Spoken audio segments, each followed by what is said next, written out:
Before we get started, I would ask, unless you want a broken phone, that we put it on silent or vibrate, something like that. I'd appreciate it.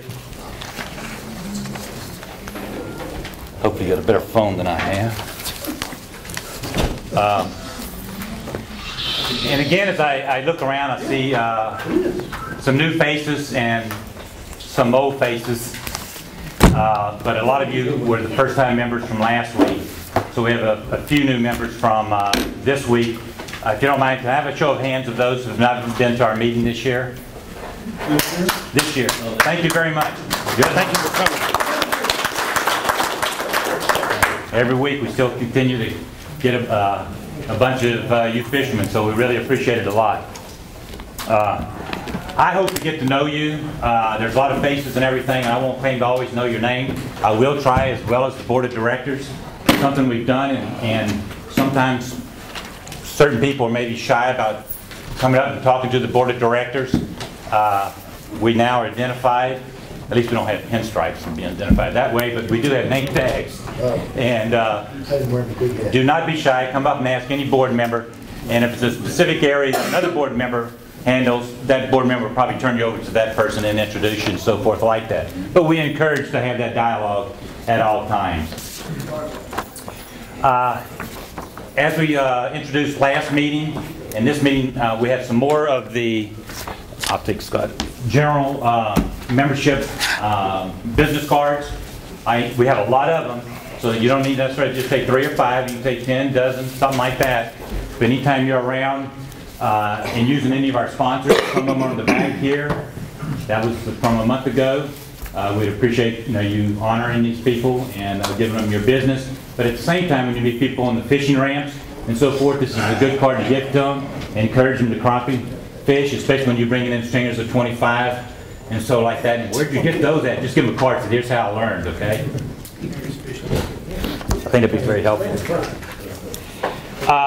We'd like you to know that as you look around, you'll see a few more posters, and we're going to try to continue to do that in the club, so you kind of get acclimated to what are some of the things the board and some of the members of the committees are doing.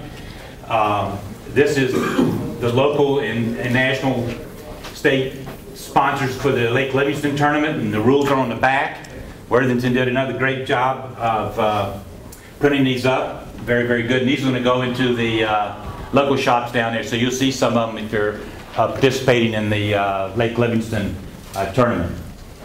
Anyway, I'm going to show you a few spots where I fished before, and then I'm going to get Ron up here, and he's going to show you a few spots he knows. I know he ain't going to tell you everything like I'm going to. I'll probably tell you more. You will. I will tell you, 2 years ago, we were down there, and I fished Ron's tournament 2 years ago. And I fished one spot every time I've ever been down there in my life. 2 years ago, it looked like, I went down there, so this was what, 8, 10 foot low? Yeah. At the time, and I'd never been down there when it was low. Mm-hmm. The creeks looked like they were dried up, from what I remember. But it was one out in the main lake, in a cove, wasn't it? Yeah, not there. I'll show you where. It was somewhere in the main lake, yes, in a cove. Yeah. In March. Yes, it was. And the guy was fishing last year too. Timber, wasn't he? No. Or was he trolling? I'll tell him. But anyway. But I fished this lake in 92, 93, 94, 95, all those years. And it seemed like every year it was one in a creek. So I'm going to tell you, if you want to catch a bunch of fish, find you a creek. I don't know if you catch a bunch of big fish, but find you a creek. There's one real good creek. I can't go see if I can see it right now. What are you looking for? That's White Rock. White Rock Creek's a good creek. Kickapoo Creek is an excellent creek. That's what I'm going to It's on the other map over here. I'm going to be in Kickapoo Creek. That's yeah. The creek I know. Yeah. That's the only place I've ever fished. It's a good creek too. It's one of the biggest creeks. White Rock Creek is a very good creek. Everybody that I always talk to, Wally Marshall used to fish in White Rock Creek. They always done real well. Out here in front a Kickapoo Creek. There's a bunch of timber out here. I don't know how much you can see anymore. None of it? Not hardly. We caught a bunch of fish out in here one day, but we were trolling through the trees. Yeah. And there's a place called the Jungle. Where's it at? It's over here, right there. Right there. Yeah. Jungle's real good fishing. There's no standing timber there now hardly, but the stumps are still there. It's shallow. It's a shallow, big flat out in there. It's big. It's a big flat. I don't think you could hang on it if it was windy. But I know y'all probably got a lot of questions about other things besides fishing too, but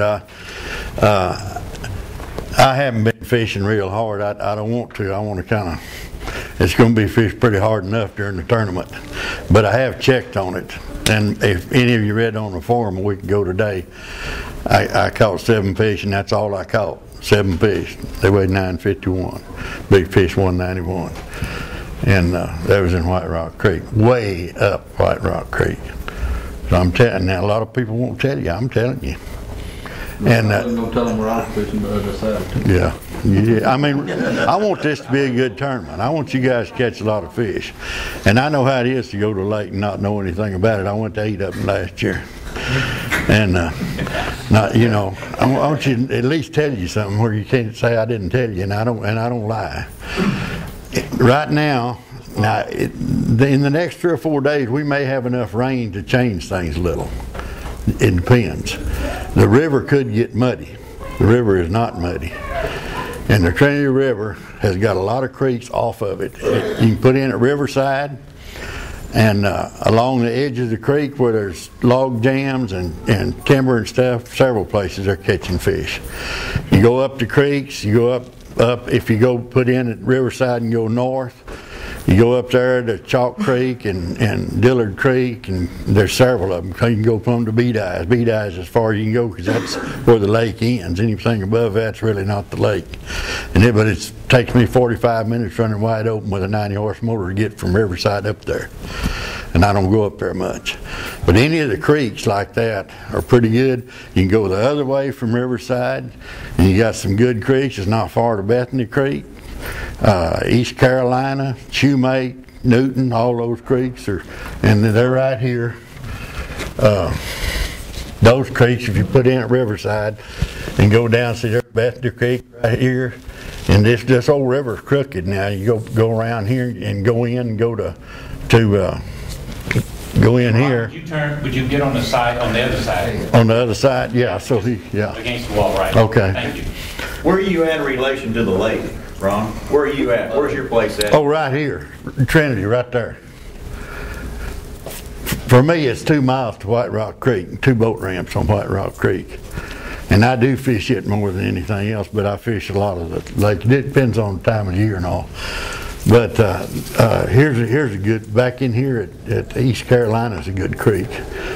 And you got Shoemake here and Newton. Let's see, this is Newton here, and then Shoemake's right here. Some of you, I think, are going to stay at Outback Marina. There's nice cabins and stuff there and a good boat ramp. You're right across the river from the jungle. This is all shallow in there, like Paul said.